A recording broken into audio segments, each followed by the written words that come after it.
Welcome, everyone. You're listening to How We Heal the podcast. I'm Kira Noel, medical intuitive, your host. Our sponsor is the medicinebuddhawithin.com, intuitive training for all. Check out their website and be registered to be invited to all the upcoming trainings. Now let's begin our show.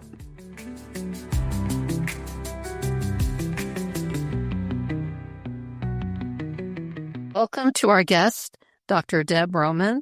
She's a board-certified medical doctor and an osteopath, a founder and director of many programs, a partner, and someone who makes space for us to meet our own inner healer and authentic self.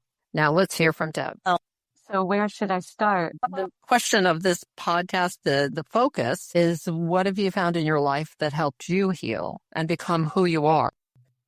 Many teachers who have created space for me to show up authentically have helped me to take away all that's in the way of that, and lots of work, honestly, and continuing work to figure out how to really show up authentically. It sounds so simple, but it's actually not. I don't think it's very easy in our Western culture, and how to create spaces for others to do that too. What's helped me the most, I have a dad who doesn't speak the same language that I do in terms of some of the more mystical or spiritual or energetic or however you want to look at the words, but he lives it. He lives it through every cell in his body. He's 94 now. I told him he has to stay around a lot longer because I have a lot more to learn. But he doesn't, it's just like a child or a dog. That's who he is. He has probably been my greatest teacher. And I remember being back in college, and I can't remember the words on the poster, but it talked about your parents. And it was this description of how they totally accepted me for who I was, which is such a gift. Every year on my dad's birthday and on Father's Day, I say, I can't even express what that gift is. So those are a few things. It sounds like you were seen for who you are in that moment as it evolved in your life. What guided you to become a medical doctor as opposed to another form? Yeah, I originally was going to be a teacher, and then I went to a school for abused children one summer. I was studying then to maybe be a speech therapist. And it was such a traumatic space. These were children that had really been harmed. Sometimes they'd go into a room for an hour and scream. It was such a hard thing. But there was this doctor, and whenever he walked in the room, the children settled down and they would come to him. Often, I don't remember him speaking much. He was kind of a quiet man, but his presence was so beautiful, so accepting to what we're speaking about, right? So accepting. And then, I'd be there in the afternoons and he'd be in a little dimly lit, staying there very late, looking things up, calling people. And I went home and told my parents I'm going to become a physician. And they said, you want to think about that? You want to spend a little time with it? And I'm like, no, not really. So, I had said to someone just yesterday that I wish I had had the wherewithal and also just that it happened that I had reached out to that man years later to tell him how it impacted me. It was so beautiful. And that presence to me is really the work. It's not as much the specifics of the medicine, but how we can connect with it.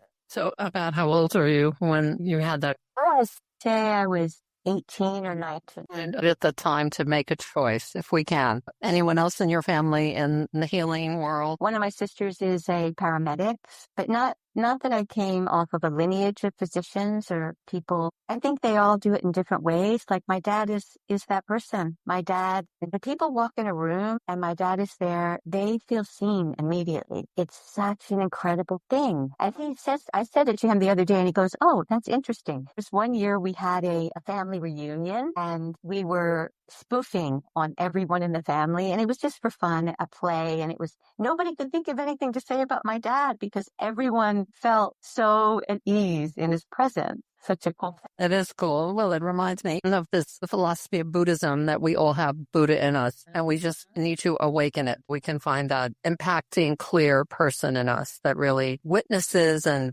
reflects back what others have in them. So there's easy flow in the sense that your body and mind and spirit kind of connected to a path for you. And I say it like that because I see you as a integrated person, someone who has blended and considerably accepted this is who you are, which I've caused me to ask you to be on the podcast. And we've had some interesting conversations about what does that mean? And I wanted to ask you if you and I could maybe talk about what does healing mean? I want to say it's still a work in progress. Some days I don't feel very integrated. You've helped me tremendously with that. I think of the fact that the word health comes from wholeness. I love the etymology of that. So healing, I think, my thoughts about healing are that the body has everything it needs to do it, and not only by itself, but in connection. I listened to this podcast yesterday about biomimicry, and they were talking about how nature knows exactly what chemicals and minerals to put into the ground when it's under stress to restore homeostasis. I think the body does the same thing. My teachers have shared with me that my role is to facilitate that, not in some way facilitate the natural processes that the body has to heal itself. So I think it's creating spaces where the body is given the opportunity to do what it does well in the context of the greater body. Yeah, that's how I'd probably say it. What do you think? For me, healing is a kind of a symphony of releasing from any inner blockages. And they are everything from the thoughts I have to the actions I take to the connections I make in my life that create that awakened alignment, that it's very important for me to hang around people who have what I want, whatever it means. Very drawn. Yes, I'm drawn to many who have a lot to share that they've learned in their lifetime, and letting myself continually be a student, and even in my limited and lovely teacher role, remembering all the wisdom that comes through me is not mine. So we talked about the idea of the words container, vessel, ways, and specific terms that all who are here to be present and witness others and create that space might define themselves. I've been looking for the right word, but I can't find it. I'm in the same space. We've talked about this a little bit, and I feel like the words are hard, right? The words are difficult to be able to describe these spaces and these experiences, really. My teachers speak about the stillness, being able to participate in the process of how the stillness moves things. And they say the stillness with a capital S, like, the health with a capital H, this idea that there's this field that has this wisdom and we can access that. And I also feel that we are all that. Like, I feel like that metaphor of the ocean has always resonated for me, that we think we're just these little waves that come up, and we are little waves that come up into this world in our human bodies, but ultimately we come from this ocean that we are all connected. And my teachers have talked about that kind of stillness. They refer to it as the stillness. So that's why the vessel thing gets confusing for me, because there is a vessel that we can bring that through, right? And as we connect with each other, we can bring that through. But then there's this confusion in my head about the fact that, yeah, but are we all the ocean also? So how does that, where's that interface? The vessel for me is the limited view of life through a single body and the separation of an individual, and knowing as well that the body is only one form I take. And then that expanded view, physics works with this idea with quantum physics. In this expansive view, we are all connected because we are all energy. We are all connected, and we really connect on that plane throughout all known and unknown space and time. Beautifully said. Absolutely. So it's been interesting to meet you and know you, and even more understand how little I can do for myself by myself. So you do these beautiful programs. You have written a children's book recently. There's just so many ways you contribute. And we've talked about it, and I see it in myself. And yet, without that connection, would I have much to offer?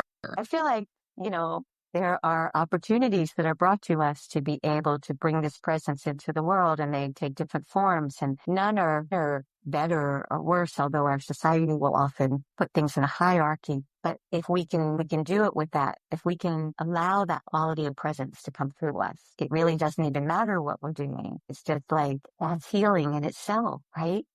Yeah, that's healing in itself. The struggle for many, and myself included, is to believe that the power of that connection has limits, and there are no limits when we really clear the mind and sort of stop believing the stories in our mind that for many, unfortunately, we're not installed with a healthy idea of self, and let ourselves begin that creating space in ourselves, creating that space to let that connection blossom and evolve. So your life, has it ever had enormous struggle? Yes, I'm laughing. And I think that's what I learned the most. I'd say many difficult struggles, like everyone. I think we all do. And those are reflections for me of times when I'm often not doing what you're saying, where I'm resisting. Well, the struggle itself, I can't always prevent, right? My response to the struggle is often when I learn the most. It's like, how do you want to move through this, Deb? Like, and like you said, what's getting in the way? What thoughts and what narratives and what stories and what fears are preventing you from truly just resting in this space and seeing what can happen and what is happening, right? Without judgment, which is a hard one for me.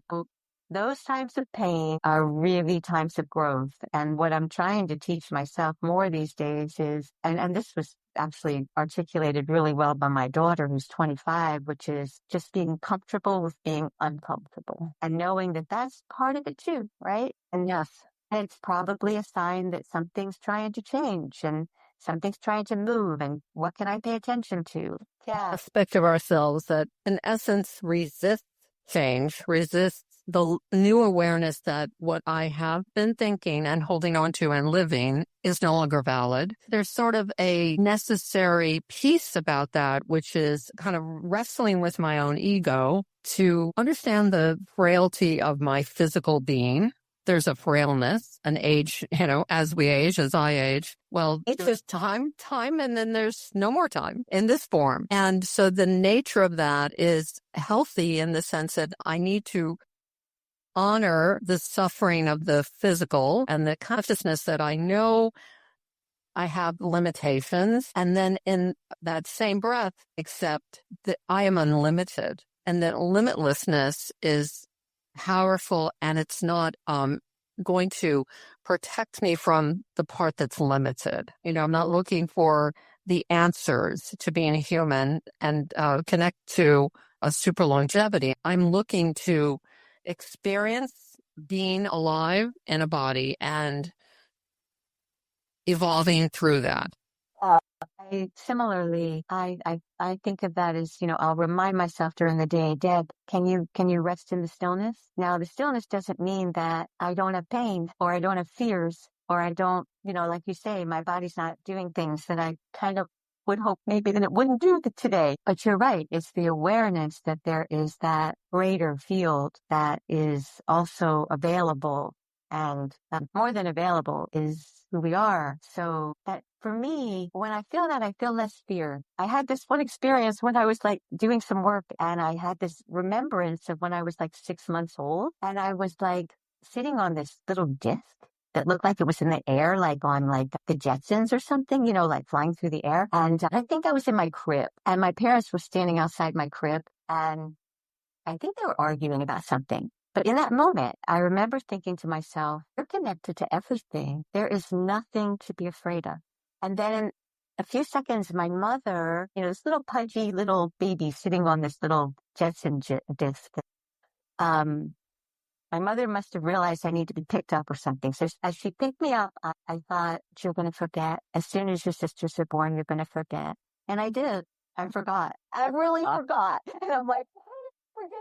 That's really important. So to make that story, just to take it to conclusion, the other day I was at a shower, and it was for a little baby that's being born, and we took pictures, and then we were asked to write in the baby book. So I wrote the welcome to the world, and please know that you are loved exactly as you are. But then in the little corner, I wrote, and remember, you're connected to everything. And I'm pretty sure that my family thinks I have gone over the edge, like that. It's enough now. You know what I mean? That people. And it reminds me of a quote that Oprah Winfrey said. Someone said to her, "You are so full of yourself." And she said, "Who else should I be full of?"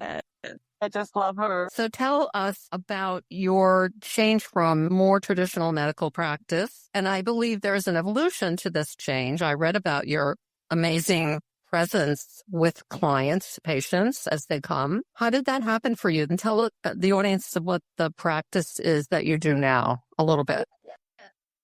So I had standard practice for many years. I practiced at the time when we saw patients in the hospital. So I'm aging myself here. Now we have hospitalists. Every day after work, I would go and see all the patients and loved the work. But then practices started to be bought up by other businesses, by hospitals, and it became clear that I was not going to be afforded the opportunity to spend an hour with someone when I wanted to. I could see that things were shifting.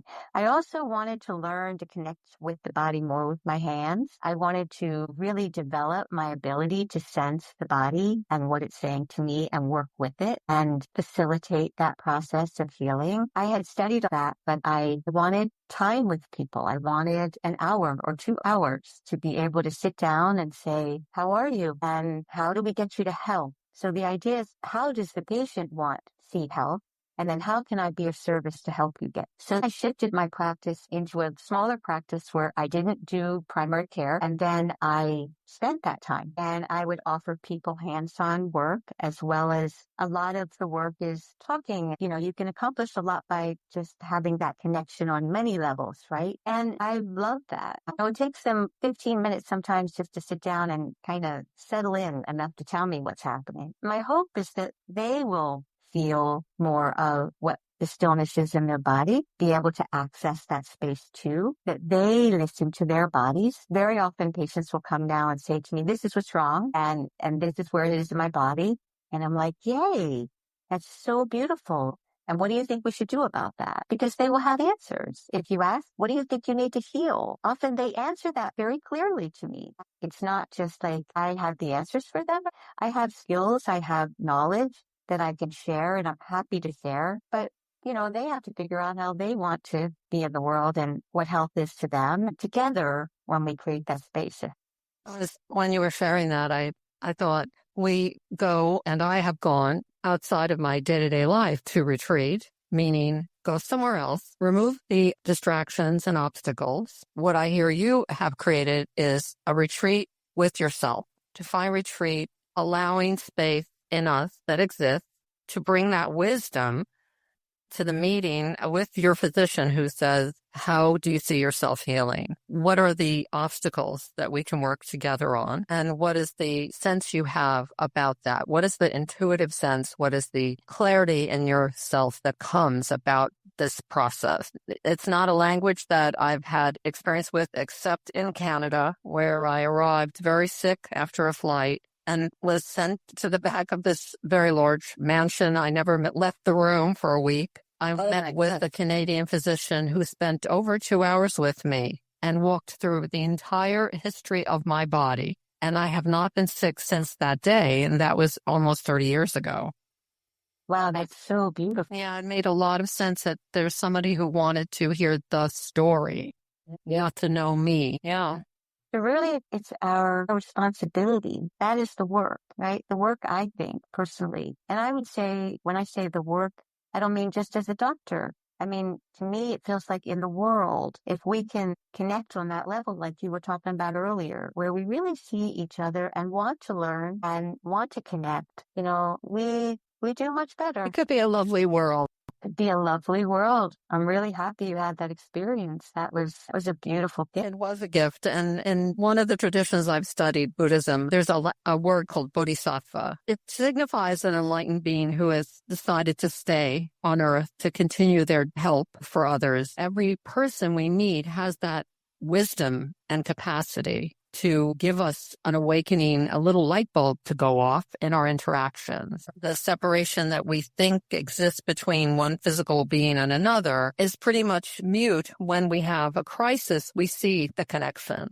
You know, we suddenly understand the humanity connection and the sentient being connection, all beings, everything alive. And then, you know, in native traditions, they take that meaning to everything, and even inanimate objects have living matter, and that we don't often go to the grocery store and I'm talking to the cashier, think bodhisattva. Right. But I do reflect on that. I do look for that real connection. I want to look them in the eye, and no matter who that person represents on this very surface level, there's something greater in there. Love that. Interested to hear you are in Idaho. I was adopted, and the people that took care of me and raised me were from the Idaho, Colorado area. And I can't believe there's this Idaho connection. It's so crazy. So what kinds of programs are you offering? Well, as I said, I work as an integrative physician in the way that we've discussed. I also work as a coach for all people, really. I sometimes I tend to see more people in healthcare, but the word coach, I think, is a strange word. It really, to me, is more of a similar thing of creating a space for people to bring what they're working on, reflect back what I hear, ask questions, and allow them to come to their understanding of how they want to move forward. And I'm involved in a lot of community work to try to decrease some of the suffering that we have in our healthcare community. We're starting to work at a system level to address some of these things. And then I'm involved with a group of people, the Compassionate Communities Healthcare Movement. What we've been thinking about for many years and working on is this idea of how do we inspire compassion? How do we, create circumstances where people want to take care of each other and really want to honor each other, right? We are having a series next fall to bring in people to help us learn how to become practitioners of nonviolence. What does that mean? How do we do that in our bodies, ourselves, as well as in our interactions? And that'll be for anybody that wants to join. It should be on Zoom as well as in person. The first guy that's coming is this amazing man that I reached out to named John Deere, and he's done a ton of work on nuclear disarmamentation. He's a reverend. He was a Jesuit priest, but then left because a bishop at one time told him that God could not protect us from nuclear war, that we had to have the weapons. So he was like, wait, that doesn't align. Fascinating man who we hope will give us an overview. It's not just pacifism. It's like, what do you do to really show up nonviolently to yourself and to others? Like, what is that? And so we're going to have 3 different people next year. One is going to also bring kind of the strategies of how we do this, but he's going to give the overview. He was actually nominated by Desmond Tutu for the Nobel Peace Prize. So Doing a program, and how did people sign up for the program? people can just go to my website, which is Dr. Deb Roman, DRDEBROMAN, at finding, and then a dash, makes it complicated, health.com. So findinghealth.com. And there's all kinds of stuff there, and there's a way to contact me there. I'd be happy if anybody wants to connect on any level. I'll share whatever I have. And to work with you as a physician and a healer can be contacted by that website.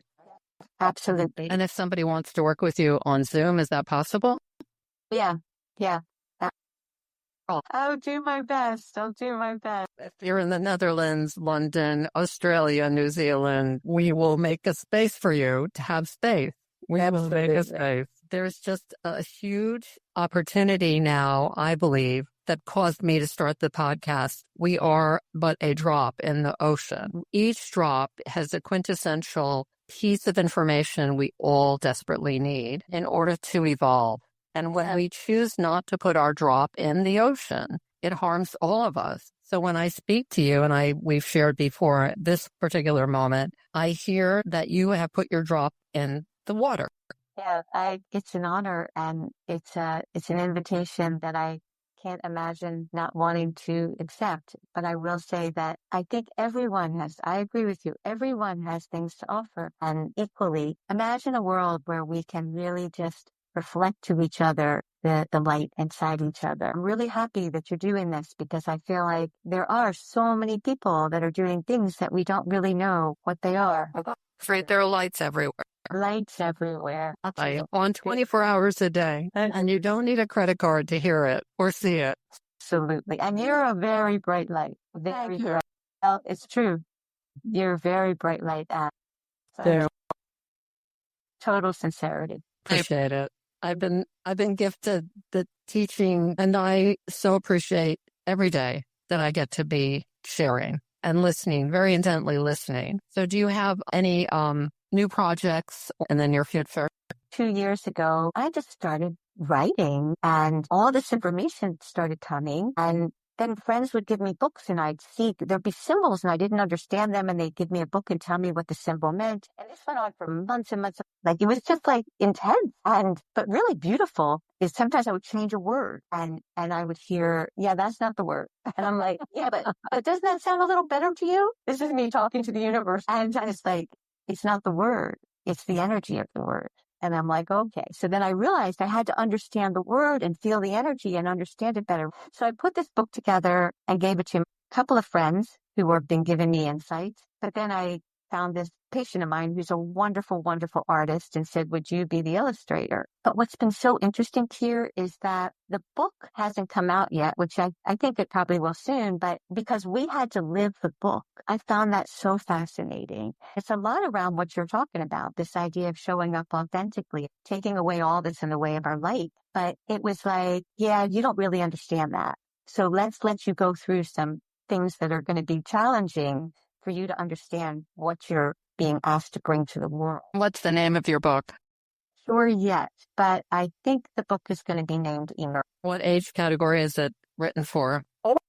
Certain books are like, for everybody, like they're for children, but they're really for adults too. Yeah. I think that's the kind of book it is. Beautiful. So, but we'll see. We'll see what the universe decides, and we'll see when that comes out. And I think what I'm doing as far as evolution right now is, like you said earlier, I'm really listening for the calls that I hear, like, Deb, no, this way. Nope, Deb, this way. And I'm like, wait. I don't really want to go that way. You can resist if you want, girl, but you're going to be in a lot of pain. And so I'm trying to learn that one. I'm connecting with people who are speaking this language so that we can help each other figure out how to be in the world this way. And I feel really called to connect with the animals and the plants. So I'm going to actually go to a retreat in Idaho, which you would probably love. It's at a nature conservancy, and they have wolves and bears and coyotes, and they live with those animals. We are brought for a meditation retreat to kind of connect with them. I just feel like there's wisdom in so many spaces that are not anti. Wisdom is very powerful. Have you done that where you connected on that? I was in Quest where we spent nights in the dark, in the woods, no food, but it was very oriented towards Native American traditions. So we dug our own grave. We lay inside of it. There was a lot of powerful mythology used. Yeah. And I did wake up again further doing that. I'd be drawn to what animals can tell me. And I live in a preserve at Still Mountain Park. And there are mountains around me and a reservoir, the one that feeds New York City water. And I was thinking recently, I need a sign. And I was driving on a main road here, and a bald eagle flew right in front of my windshield and right next to me and raised up. And I said, okay, that'll do. Yeah, so we are like-minded lights, I would call us. Yeah. So tell me the origin of and I'm staring at your earrings, and no one's going to see this, and they look like a tuning fork.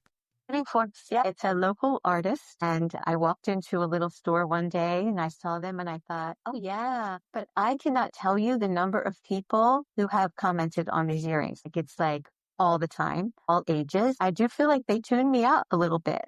If I'm having trouble finding that alignment, it's like, okay, wait, let's tune up a little bit. So yeah, they're just little silver. Yeah, they look appropriate. They're very grounding. They are.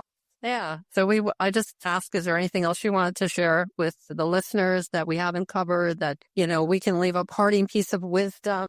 I guess I'd like to just share how much I value your work. I do want to honor that today. I've had the privilege of working with you, and the kindness, graciousness, the generosity with which you've worked with me has been beyond words for me in terms of helping me heal. And I just want to honor that. Thank you. I find it amazing that I get to do what I do and be able to impart something of use. I'm very grateful. Thank you so much for saying that. Sure. All right. It is. Yeah. I call it the rainbow circle. So I want to thank you, Deb. Thank you, Deb. So gracious of you to come today I heard a lot of wonderful pieces of truth that I will hold in my heart. I do encourage people to reach out to you, make a connection, even read about you and learn from your experiences. And thank you so much for today. We want to thank the following people: Jennifer Maidman for original music. Listen to her on iTunes and Spotify.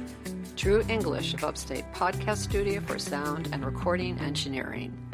And all our executive producers. See you next time.